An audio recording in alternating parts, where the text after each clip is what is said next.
Hey everybody, this is Frankie Day from Frankie Day Models. For this beautiful Sunday, I decided to take off today. I've got video number 2 for my HELLDIVER side-by-side build I got going on. Okay, I'll start making some little progress here and there on these vacuum builds I got going on here. I've got the prototype SBC-3 HELLDIVER, and I've got the redesigned SB2C HELLDIVER. And locate all the rest of the parts from SBC. I got the cowl in there, and I got the metal landing gears right in here. There's like the little baggies right there. I got the cowl cut out and ready for this thing. I got the sand is down.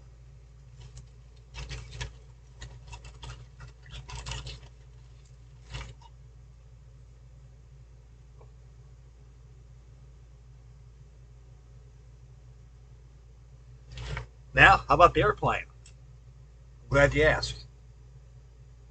I got the wings all joined on there. I got the cabin struts, interplane struts on here. I opened up more of the wells of the landing gear so I could start the landing gear in there. I'm going to build me a scratch 900 horsepower right cyclone motor on this thing. And this goes on about like this.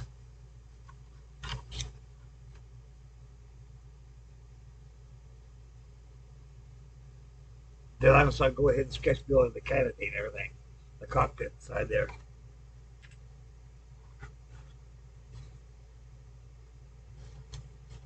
And the remainder of it, I got the tires, the wheels. I'll say those wheels are good.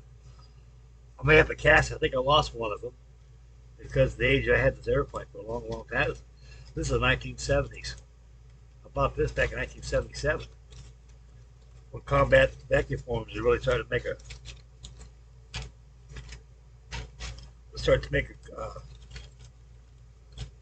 radical change in vacuum forms. I got my auxiliary fuel tanks in here. Here's the parts. Those are the parts there. Here's the canopy here.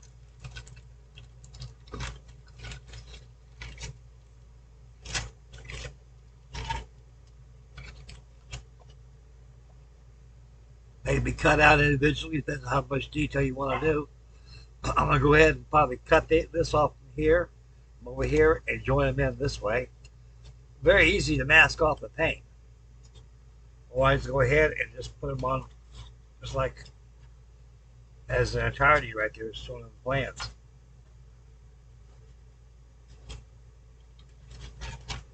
So this thing's on a downhill stretch now. I'm getting prepared for painting. All I got to do is put undercarriage on, and if I can't find that wheel right there, I'm going to have to casting one. No problem there at all. What I'll do is get me some modeling clay. It's tough to make sausages out before you get camouflage on your planes. You lay it out on a dish or something, or anything, and mash out that clay nice and smooth. You take that tire you got, and you press inside there, and you cast it, pull it out, and pour this into it. ACC, cryolite glue. People say, cryolite glue? Why not resin? Why not micro balloons or something? I found out the easy way a long time ago by accident. I always save these bottle cups all the time. I dabbled crazy glue in there. One time I had too much glue in there than what I had, the cryolite glue. When it hardened, I push it like this. Hear that? I had some there right there. See it crack right there? Watch this. That's one thing you don't learn to school. That's one thing you don't learn to school. Now, this is how I'm going to cast it.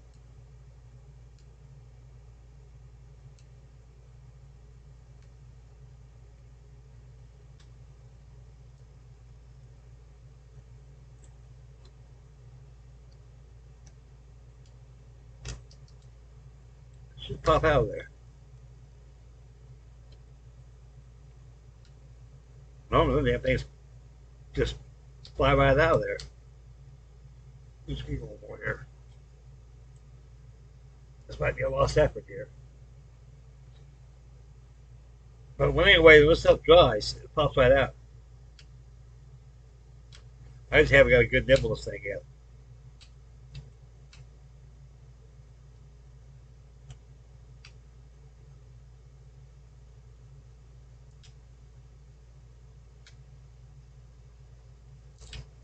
Here we go. Normally it'll come out, you have to fuss with this as long as we're doing right now. This is just a sample, guys, what I'm talking about. You're wondering about twilight glue. Come on out. I know you can.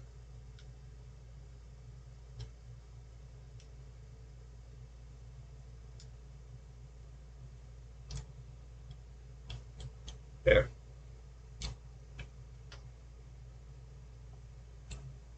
That's exactly when it dries.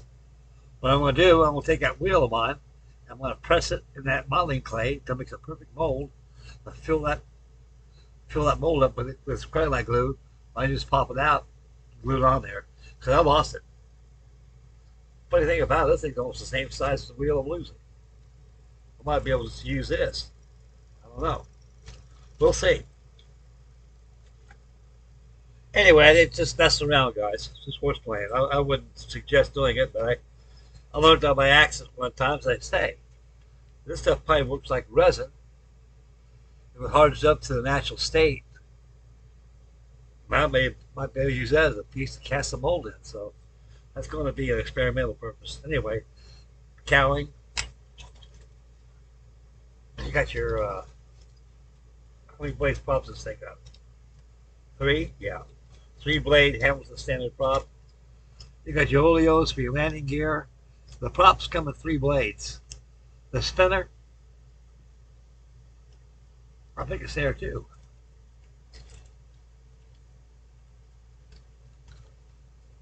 You see, yep, there it is.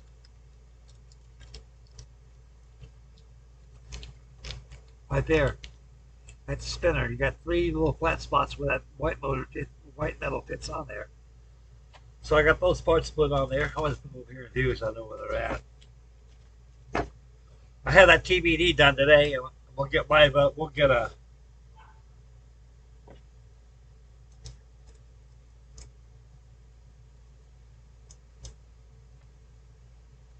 final reveal on that.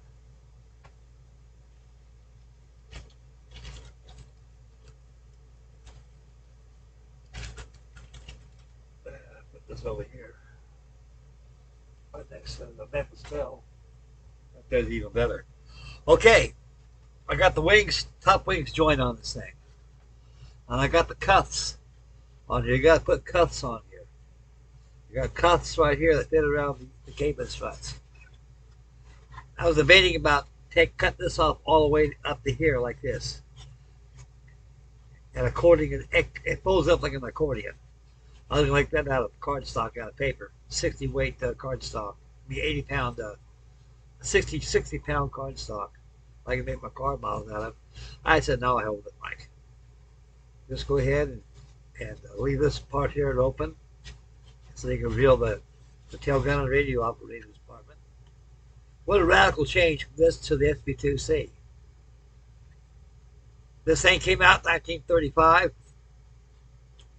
By 1936, it was adopted by the United States Navy as a shipboard dive bomber. And a lot of militarists and designers design these airplanes for aircraft companies to build were very, very more than open-minded, I would say, future, more realistic. They more or less seen reality. Knew that someday wars would be imminent. This airplane will fill the bill. You get people like Curtiss, Grumman, Boeing. They look at these beautiful looking drawings they made. We'll keep this under advisement. We can use this. Perhaps when we get back, we get on this. And they go and they shelve it. Next guy comes over. Here's SBC HELLDIVER. Practical landing gear. Everything. tail hook, has flaps, everything. That's like a pretty good little airplane. Yeah. Is that better than the F3F? It's about the same. It can carry more than the F3F. This is a dive bomber. It's designed for dive bombing. Okay, good. We'll shelve that, and they build it. Then when the war comes out, they take all these plans that these draftsmen who make these plans for the aircraft companies, they keep them. They don't go to waste. If they catch their attention, their eye, that's just like us. I'll add this to my stash. It's the same difference in how we do things. Good. I think I'll put this in my stash and build it someday. That'd be fine. I build it. Anyway, talk about the stash. I don't know if I showed you this or not, though. I got this out of the closet.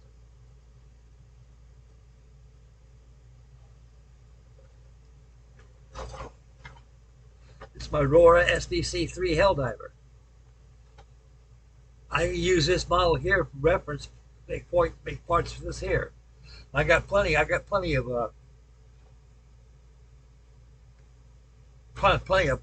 sheet plastic. I hope this thing was wrapped.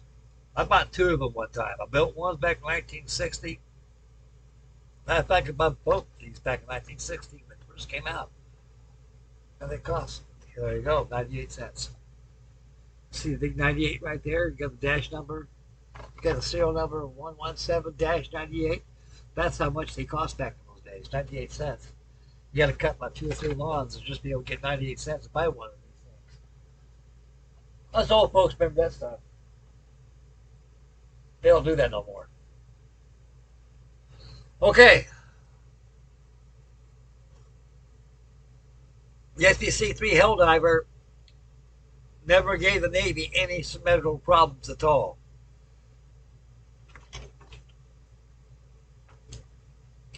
They were a biplane dive bomber, all metal structure, with the exception of the control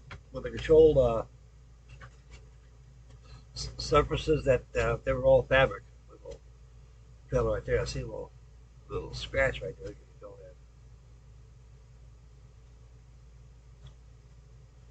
And I felt a little holidays right here.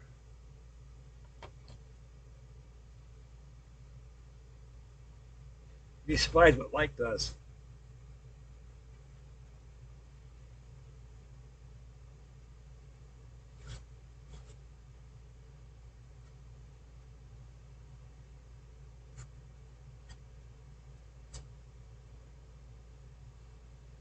Light really reflects on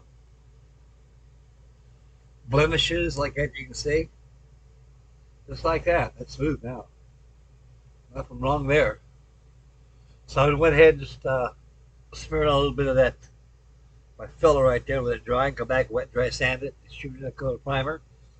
Then I'll go ahead and install the landing gear of this thing. I got some hole punchers, different sizes. I got sheet styrene here. I'm going to go ahead and try to punch me out a bunch of discs and make me some cylinder heads, make me a governor ring, and I also like to make manifold rings like that, stuff out of wire. So that's going to be a challenge. One thing good about vacuum form kits, guys, they give you a shell. As you can see here, this is a shell. What you see is what you get in this bag kit right here. And they give you those metal parts too, as I showed you a while ago. You got to cut these out and sand real well on a flat surface to remove the carrier sheet film, which these things were actually molded through. And they give you plans. And that's all they give you. You get all these other parts, all these goodies and stuff that makes this thing sing and make it fly, and make it look good, which is known as interior parts. You got to make them yourself. We'll give you a plan. If that ain't good enough for you, check out the library. Or get yourself a publication. That'll show you everything you need. That's old-fashioned research. Nowadays, you got cyberspace. Everything you need to know about this thing, you can build it. That's what I have to go by. I can't go by those plans there. There's a reference that shows you this is how it looks like inside, but you got to have more than that than just this reference. You got to have what the part is, what it's supposed to do, and where it goes.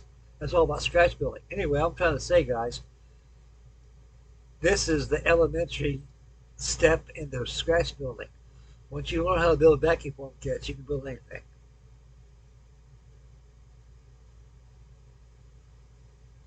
So I got that all filled in right here. Here's some scratches in it like it. So just a 10 application. I can probably sand this now. It dries so fast. But I'm going to let it dry for a few hours before I do anything to it.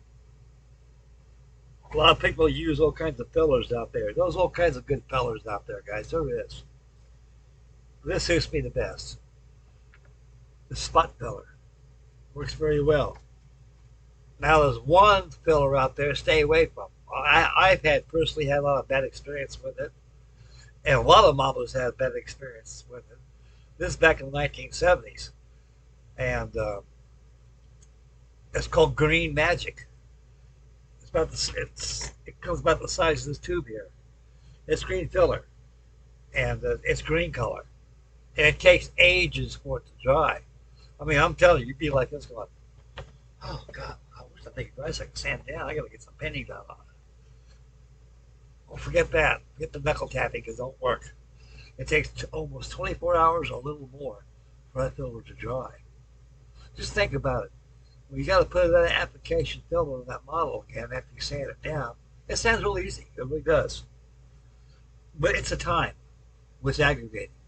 And a lot of people don't have the patience for it to wait. That's why you build 2 or 3 models at a time. That way you have drying time to sell more and more on this. And by the time the day comes by, it's ready to go. So that's what I always do. Anyway, for filler, go down to O'Reilly's, AutoZone, Buyers, maybe, I don't know. That's hardware stores that sell spot filler. This stuff's the best. You can sand this stuff in minutes. And don't shrink and don't crack on it. It's very strong. It fills gaps in everything. You get some big gaps like that. You can't use filler. No matter what good the filler is, you always use this stuff here. Sheet styrene. That's your filler right there. Then add your filler to it. So far, I go there on this. That's SBC-3 HELLDIVER. As World War II started, they said this is a good airplane.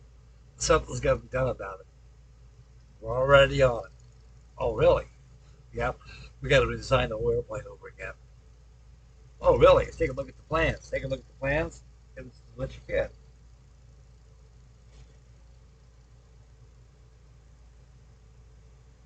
SB2C HELLDIVER. Same scales. This wing slides off and on. I cut this root out. I gotta add bulkheads and everything in there. I gotta have a contour gauge. I gotta put my bulkheads on. I'm gonna make a bulkhead here with a spar goes across here. And this wing will be cut off in here and there, and a spar be added.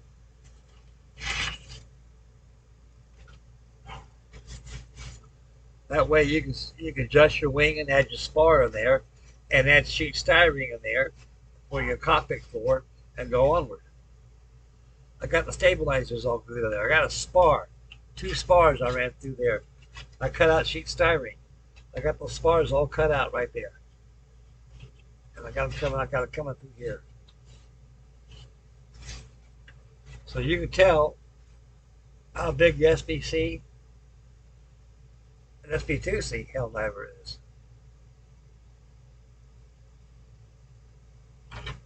2 different type of aircraft, but still had that big old huge big tail beast tail they got on it.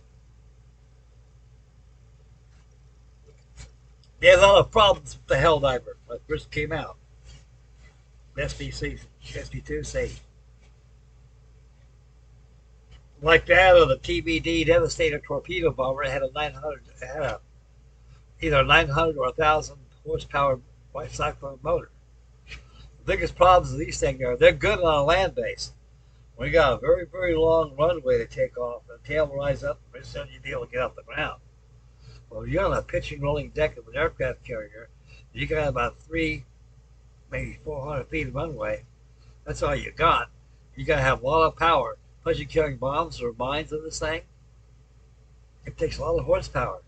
And that's why a lot of them, like in movies, you see them go off the flight deck of a carrier.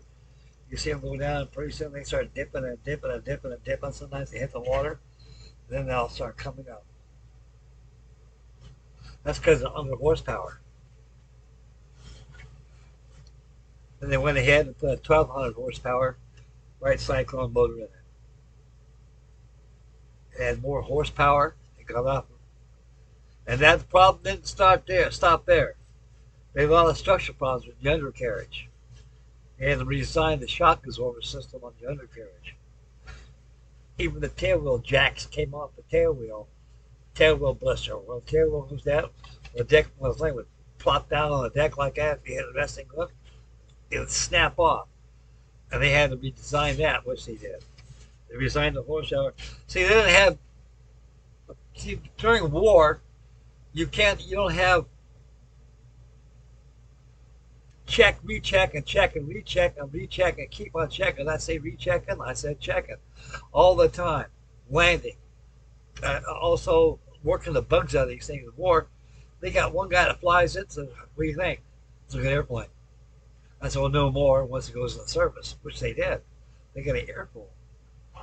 It's a good airplane, under power, this needs to be done, this needs to be done, and they're on it. And they ship it back out again. I said, now then you had a lot of ground personnel who worked on these things, had ideas too, they did all. But that's how they were back in those days, because the pilots were test pilots in World War II. I mean, they had a couple of tests, like I said before, on all these aviation companies make these airplanes. They get their own personal test pilots to make these things. And they say yay or nay, and say yay, it's a good airplane. And so we'll know more, we'll get more information on it. There ain't wrong with it once we press it in the service. And they had to get it out there, and they did. Wing here is a different story here. This airplane here is very difficult to build because it's a vacuum form kit. I got this all sanded down pretty good here. Let's see here. I got more sanding here, so I drew a line right there, as you can see. Right side there.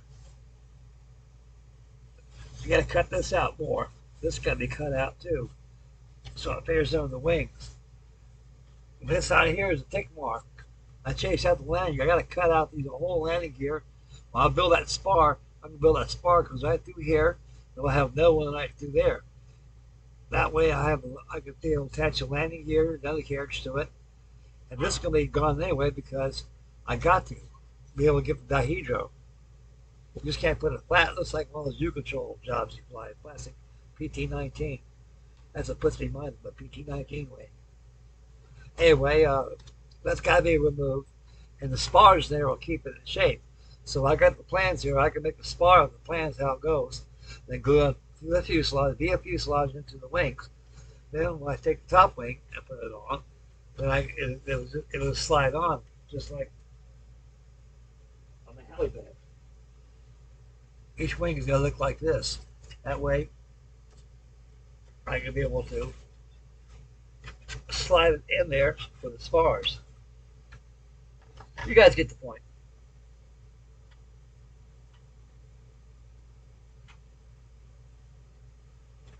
So I got this going.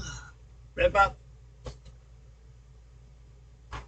going pretty good both together. I'm going to go ahead and sand it this evening, get the speller out there. I put it on last night. I shoot some primer on it, and if it needs to be refilled again, I have to refill it.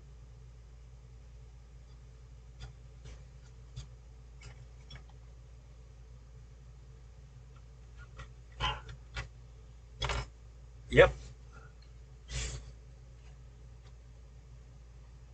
So that's what I got on the side-by-side SB2C, HELLDIVER side-by-side build. Build both at a time. I'm going to get on the Mystic modeler, Bruce, from the garage. And completed his Whirlybird group build. He did a fantastic job on his. I believe he painted his to schedule of the United States Navy, which is dark charcoal gray. right here. I believe that's off the USS Enterprise back in 1962. So that's exactly what he did. He went and painted all that up. Looks very good. Good job. I'm making mine like this. So it's only 17 parts. This thing ain't much. This thing's a fucking wet bill. I already got the fuselage together. I got fillers, so I'm gonna start get this thing going. If I had this thing done in a couple of days.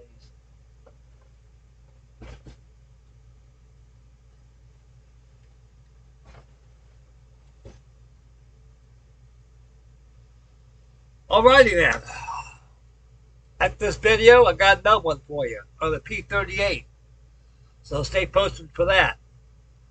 Okay, this completes the video number 2 for the SBC SB2C side-by-side build. And I got a lot more coming your way. It's a wonderful day today. It's kind of hazy out there, especially in Ohio land. Weather out here is very spooly. I mean, it's beautiful days one day, the next day it's overcast, rain and stuff. I don't know if it's a combination of all the wildfires in Canada that's caused all this haziness out here. I believe that's a possibility, but it could be. The atmosphere is just completely embroiled with a plume of all that wildfire smoke, and I got nowhere to go because of the air system runs. That pretty much be the problem. It's warm today, not very, very hot. It's nice out in Ohio land. Like I'm trying to say is keep some barbecue going, guys. I think I'll have a barbecue, me a couple tenderloins, and invite a few people out there in the neighborhood, come over to the house and have some dinner. I do that once in a while. It's called a neighborhood blowout. So there's this community out here. It's all blue collar. It's all blue collar community out here. Everybody helps everybody out here. That's what I like it out here. And I got a couple of kids live out there. They come out and live in the grass out here and stuff. And so I'm doing okay. I'm gonna get that house in mine. Right now I'm just excited about getting this place. And very excited. Man, I'm really excited. I waited long enough. Good things come to those that wait. Okay, good things come to those that watch the next video. Stay posted for the P-30D. I have it for you next. And make mama happy. Take care of the children. Stay focused when you drive. Spend wisely. Be aware of your surroundings. Get yourself a kit, like Stu Avery says. Get kit crazy. Barbecue a steak. Hot dogs, whatever you want to eat, it's all there for you. And finish up the night with a nice model to build. Then go back to work tomorrow. Okay. I'm out of here. Have a fantastic, wonderful day, guys. A very blessed, wonderful day. And stay posted for the P-38. I have it going for you right now.